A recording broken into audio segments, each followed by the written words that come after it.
Good morning बच्चों, मैं सुरेश मौर्य आज क्लास 7, 9 और 10 वालों के लिए विषय ग्रामर लेकर आया हूँ। यहाँ देखेंगे सबसे पहले जो आपका स्टार्ट होता है ग्रामर में वो सेंटेंस। तो सेंटेंस क्या चीज़ है सबसे पहले हम ये जानेंगे।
यानी सेंटेंस क्या चीज़ है इसमें देखेंगे। ये group of word which makes ये complete sense is called sentence. यानी कहने का मतलब है ये माने एक ग्रुप माने समूह, ऑफ वर्ड मतलब शब्द, यानी शब्दों का ऐसा समूह, मेक्स माने बनाता है, ये कंप्लीट मतलब एक पूरा, सेंस इज कॉल्ड सेंटेंस यानी जिसका अर्थ पूर्ण हो। यानी शब्दों का ऐसा समूह जिसका अर्थ पूर्ण हो उसे हम वाक्य कहेंगे। जैसे एग्जाम्पल के लिए यहाँ देखेंगे,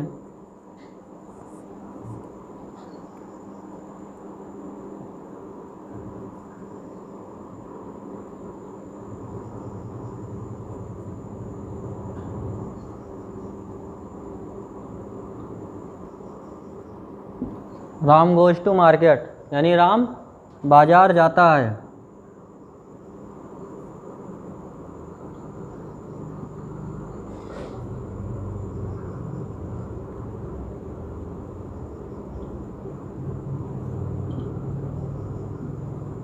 राम बाजार जाता है। इसमें देखेंगे कितने वर्ड हैं यानी कितने शब्द हैं, इसमें काफ़ी शब्द हैं ना, यानी कई शब्द हैं, लेकिन इसका क्या है अर्थ पूरी तरीके से निकल रहा है, स्पष्ट निकल रहा है। अगर हम इसको कह दें कि राम फिर है उसके आगे ले आए फिर जाता बाजार, तो अर्थ निकलेगा नहीं, निकलेगा ना। यानी तो कोई भी शब्द का ऐसा समूह हो जिसका अर्थ हमें पूरी तरीके से समझ में आ जाए तो हम उसे क्या कहेंगे, सेंटेंस कहेंगे यानी वाक्य कहेंगे। इसमें आगे देखेंगे,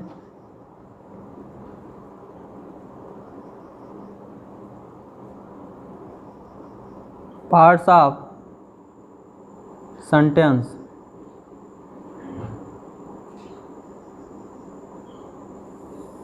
पार्ट्स ऑफ सेंटेंस यानी वाक्य के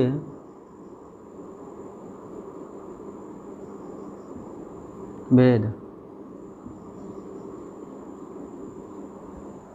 अगर पूछेगा काइंड्स ऑफ सेंटेंस तो उसको कहेंगे वाक्य के प्रकार। तो वाक्य 5 प्रकार के हमारे होते हैं, लेकिन जब पूछेगा पार्ट्स ऑफ सेंटेंस यानी वाक्य के कितने भेद होते हैं तो हमें क्या बताना है, केवल वाक्य के 2 भेद होते हैं।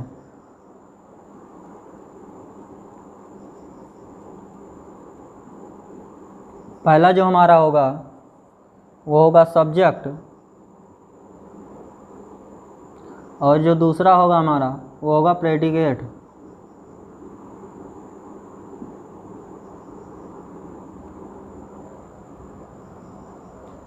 पहला जो हमारा होगा वो होगा सब्जेक्ट और दूसरा क्या होगा, प्रेडिकेट। चलिए हम कुछ सेंटेंस लिख रहे हैं, उसमें से हमें सब्जेक्ट और प्रेडिकेट की पहचान करनी है। कैसे करेंगे,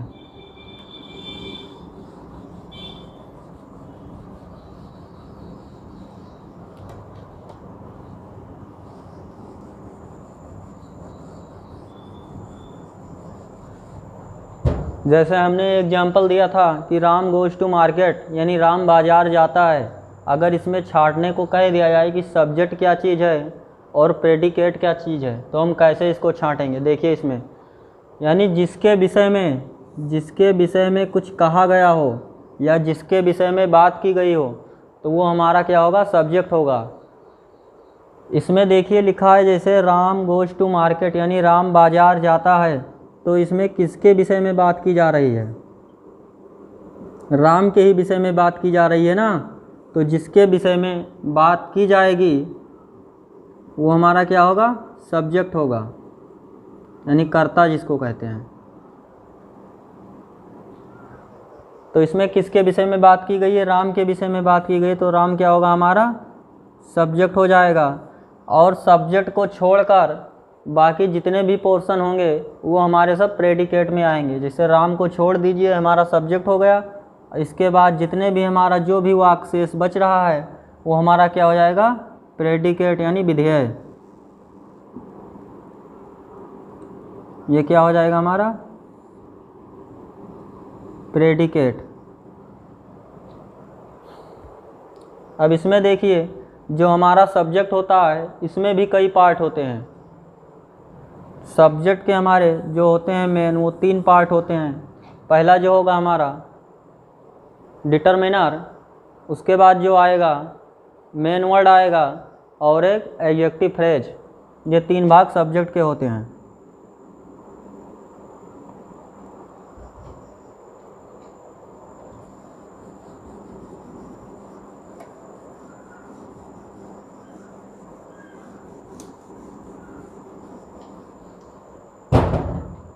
अब अगर पूछे आपसे काइंड्स ऑफ सेंटेंस,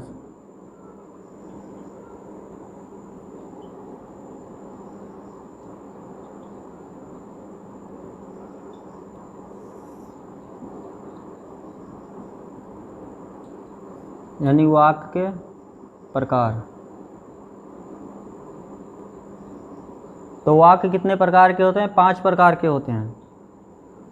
वाक्य जो होंगे वो कितने प्रकार के होते हैं, 5 प्रकार।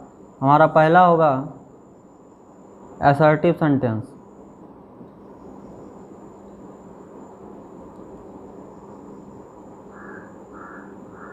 यानी साधारण वाक्य।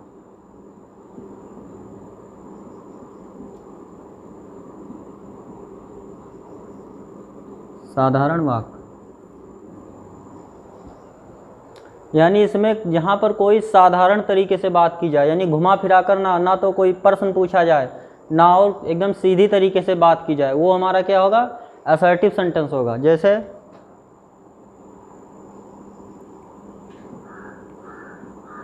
सीता इज सिंगिंग ये सॉन्ग, यानी सीता गाना गा रही है, तो हमारा क्या होगा असर्टिव सेंटेंस। ना तो इसमें कोई प्रश्न पूछा गया है और ना ही इसमें क्या नाम है कोई घुमा फिराकर बात की गई है, ना किसी को आशीर्वाद दिया गया है, तो ये हमारा क्या हो जाएगा असर्टिव सेंटेंस हो जाएगा। यानी जहाँ पर सिंपल साधारण तरीके से कोई कथन प्रस्तुत किया जाए वो हमारा असर्टिव सेंटेंस होगा। असर्टिव सेंटेंस जो होंगे हमारे 2 प्रकार के होते हैं। पहला हमारा होगा अफर्मेटिव,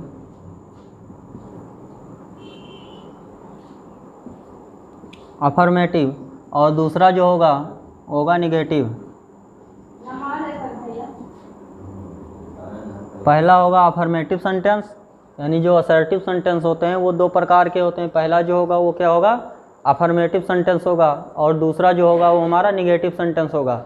जैसे अफर्मेटिव ये यहाँ लिखा गया ऊपर, यानी सीधी तरीके से लिखा रहे उसको हम अफर्मेटिव कहते हैं। और जहाँ पर नकारात्मक विचार प्रस्तुत हों वो हमारा निगेटिव होगा। जैसे एग्जाम्पल के लिए इसी को देख लीजिए, अगर ये हो जाता सीता इज नॉट सिंगिंग ये सॉन्ग,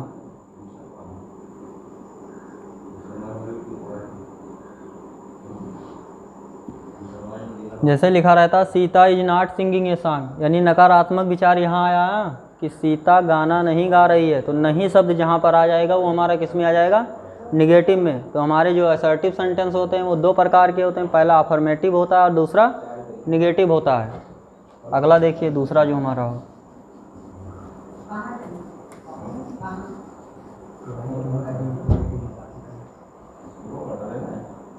दूसरा जो होगा वो होगा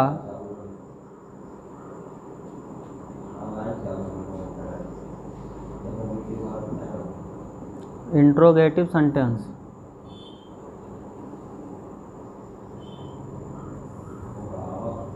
यानी प्रश्नवाचक वाक्य।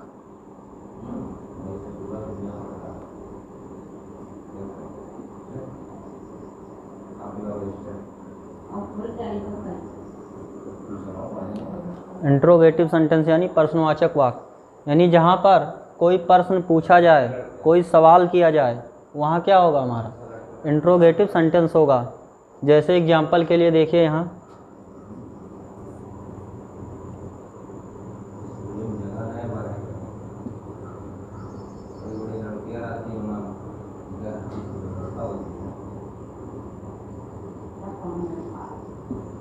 जैसे लिखा है व्हाट इज़ योर नेम, यानी तुम्हारा क्या नाम है। तो इसमें प्रश्न पूछा गया ना, और सबसे बड़ी इसकी ये पहचान है कि इसके जो वाक्य जहाँ पर ख़त्म होगा वहाँ पर ये क्वेश्चन मार्क लगा रहेगा, तो वो किस में आएगा, इंट्रोगेटिव सेंटेंस में आएगा।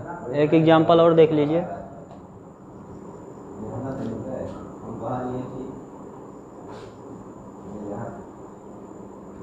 वेयर डू यू लिव, यानी तुम कहाँ रहते हो। तो इसमें भी क्या है, प्रश्न पूछा गया, यानी वेयर मतलब कहाँ होता है, तो इसमें भी तुमसे प्रश्न पूछा गया कि तुम कहाँ रहते हो। तो जहाँ पर प्रश्न पूछा जाएगा वहाँ इंट्रोगेटिव सेंटेंस होगा, और इसके सबसे बड़ी पहचान है कि वाक्य के अंत में क्वेश्चन मार्क जरूर लगा रहेगा। अगला देखिए, तीसरा जो हमारा आएगा,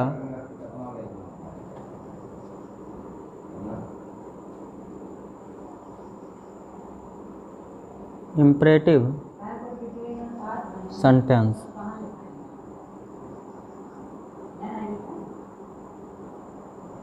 आदेशात्मक वाक्य।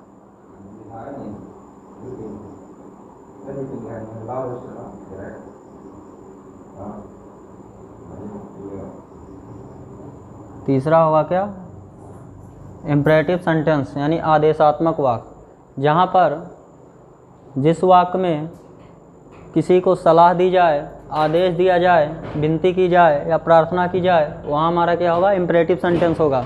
देखिए इसके भी कुछ एग्जाम्पल देख लेते हैं।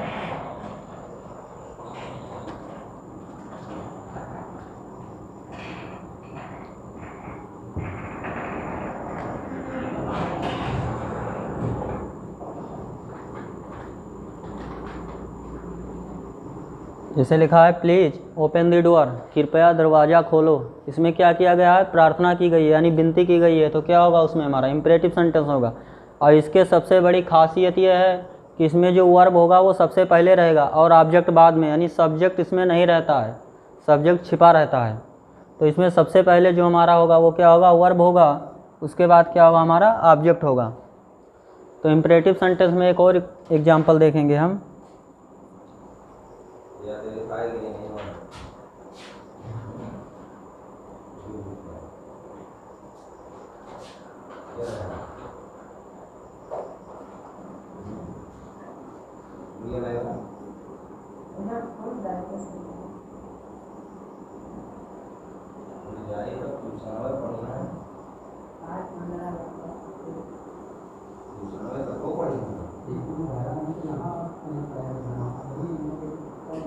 प्लीज़ शट द डोर, कृपया दरवाज़ा बंद करें। इसमें भी देखेंगे जो हमारा वर्ब है वो सबसे पहले लिखा गया है और ऑब्जेक्ट बाद में लिखा गया है, तो ये किस में आएंगे, इम्परेटिव सेंटेंस में आएंगे।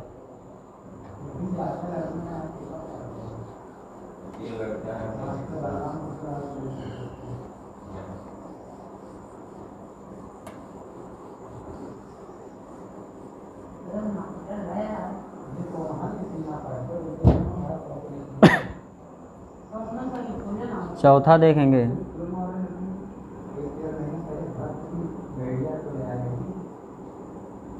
Exclamatory sentence. एक्सक्लामेटरी सेंटेंस यानी विस्मयबोधक वाक्य।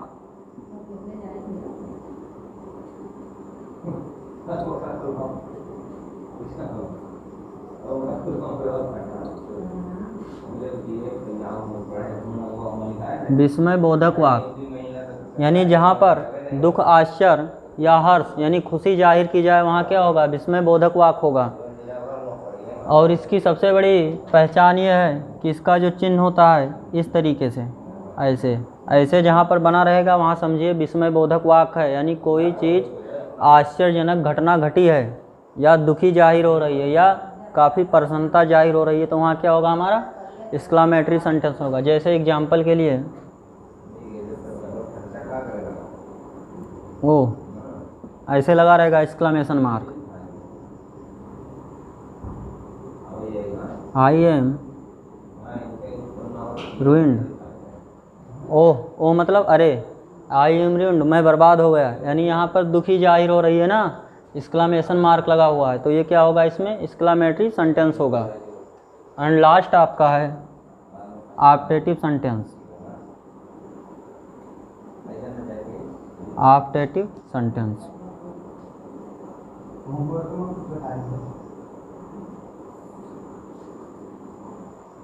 ऑप्टेटिव सेंटेंस यानी जहाँ पर अपने मन की इच्छा को जाहिर किया जाए या किसी को,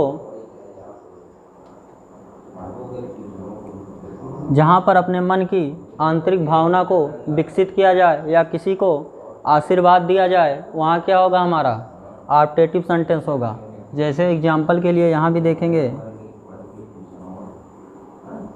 मे यू